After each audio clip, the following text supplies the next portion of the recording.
Hi guys, welcome back to my channel. Thank you all for stopping by.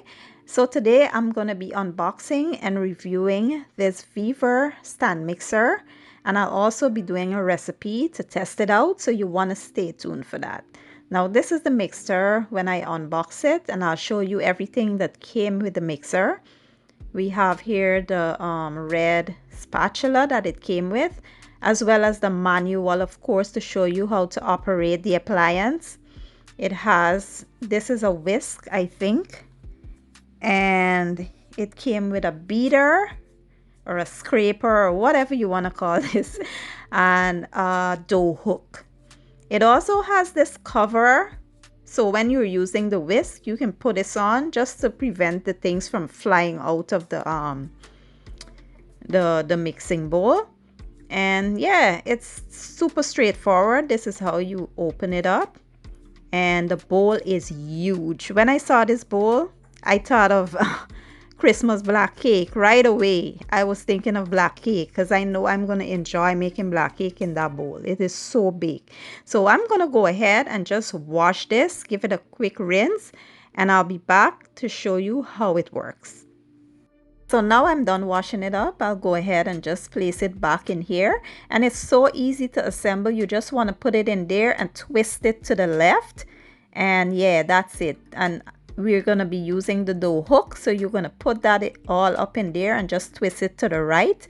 And that's how simple it is. Now this is a 6-speed 7-quart stand mixer. So here you see me setting it. I will put it to 5 minutes. And I will start it off on low speed, you know, like speed 1, speed 2, and then I'll up it to 3, and that's how I will do it. So now you see me adding some flour, and I have my yeast, milk, salt, and sugar in here. I will add that in, and I will add some butter. Now I'll leave all the correct measurements that I use in the description box for those that are interested in the recipe. So as I said before, I will just start it off on speed 1, then I'll up it up to 2, and then I'll do 3, and allow this to go for about 5 minutes till the dough comes together.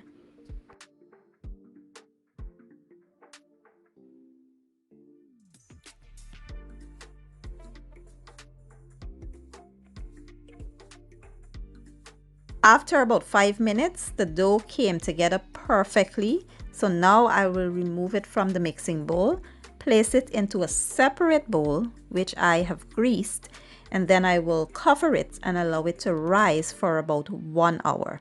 I will place it into my oven on the proof setting and allow it to double in size. After an hour, it has doubled in size, so now I will release the air that's inside of the dough just by kneading it a bit right inside of this bowl, and then I will transfer it to my loaf pan.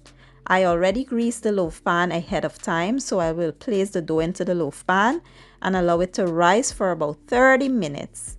After 30 minutes, this is how the dough is looking. I will place it into a 350-degree oven for about 25 to 30 minutes.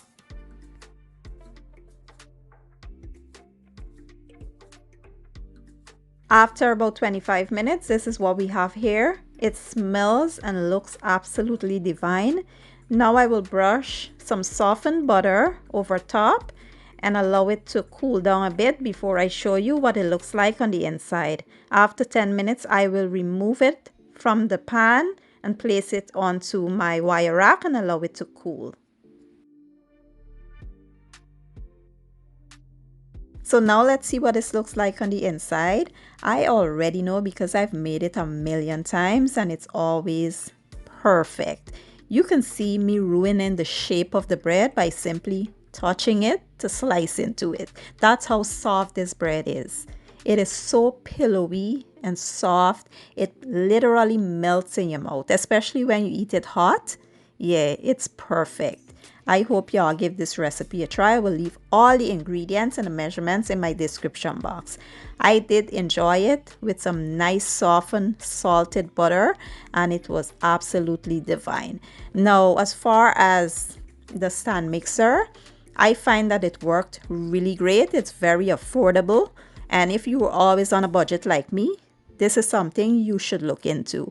All of the details to purchase this will be linked in my description box for those that are interested. Thank you for watching, and I'll see you in my next video. Bye bye.